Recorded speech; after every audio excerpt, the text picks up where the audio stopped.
President Biden with an extensive interview with BET, trying to make his pitch to black voters. Take a listen if you can. Why should they turn out for you? Because they know where my heart is. They know where my head is.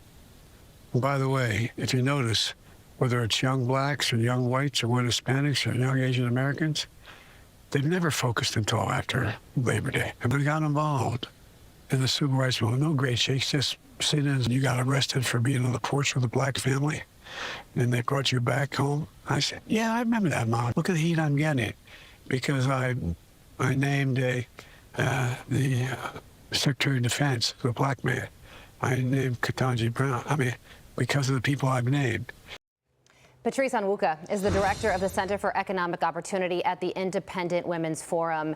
Patrice, good morning to you. That is not what you call sticking the landing when it comes to that interview. And it came out on the same day as this major news broke when it comes to the former House Speaker Nancy Pelosi reportedly holding a private meeting with the president, telling him polls show he cannot win and it'll hurt the party's chances if he stays in the race. And then there's a Pelosi ally who also told Politico the speaker does not want to call on him to resign, but she will do everything in her power to make sure it happens. Your thoughts?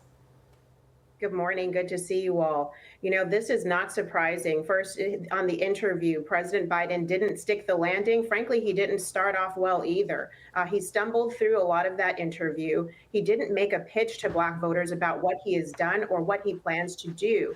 And in fact, he said, you know what, I was promised to be a transitional candidate, meaning I would usher in the next generation of leadership. And he said, but you know, the country is so divided. Well, he told us also that he was going to be a unifier in chief.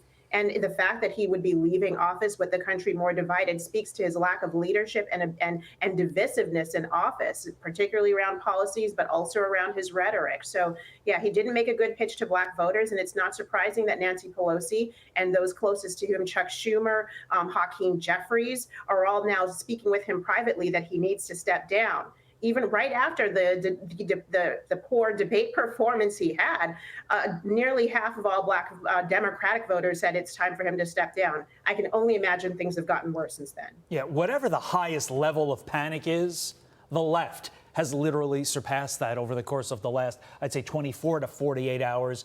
You mentioned a bunch of Congress people. Congressman Adam Schiff, we'll throw him in there, the latest Democrat publicly calling for the president to step aside from his reelection bid. That brings the total to 20. Schiff, of course, trying to become a senator out of the House of Representatives, so he has a vested interest in this as well.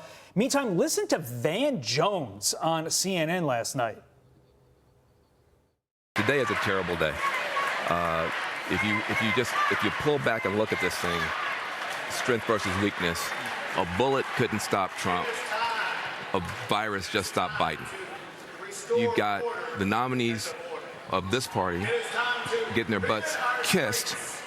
Biden's getting his butt kicked by his own party. The Democrats are coming apart. The Republicans are coming together. That's what's happening. And at some point, this party has to look at the reality of that. I don't think Republicans could craft a campaign commercial as on point for them as what Democrat left Van Jones just said. Your thoughts, Patrice? You know, I give Van Jones a lot of credit because he tends to be one of the few Democrats at CNN, but broadly in the pundit industry, who is willing to at least be honest. And last night, that was a really honest, sharp assessment of where Biden is. Hop over to MSNBC, and Joy Reid, host over there, is saying, well, you could compare President Biden overcoming COVID to President Trump getting shot at.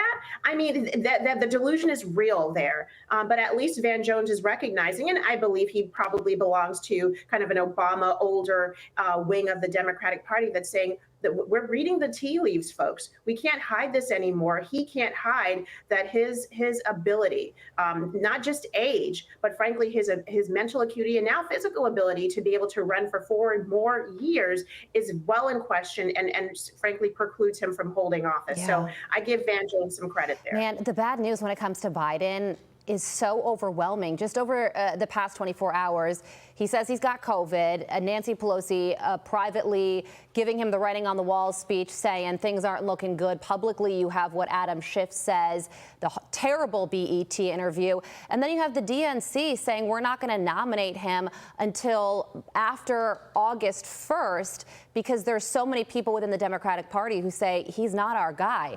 But all of that is leading to the question that if not him, then who? And a lot of polls show that Kamala Harris is less popular than President Biden. So what happens? Mm-hmm. You know, it's going to be hard just to hop and skip over her because, you know, they're Black voters and the Democrat Party tends to think along the lines only of race and gender and those different check the box classes first. So it would be very difficult to remove her from the ticket entirely. And frankly, to not have her at the top of the ticket. That said, you still have the Gretchen Whitmers in the running. You still have the, the Gavin Newsoms in the running, Pete Buttigieg, who actually is a part of the administration. So I think you're going to start to see as those folks step out a little bit more and are more vocal, that it becomes increasingly clear that the party is not unified behind the vice president of the United States.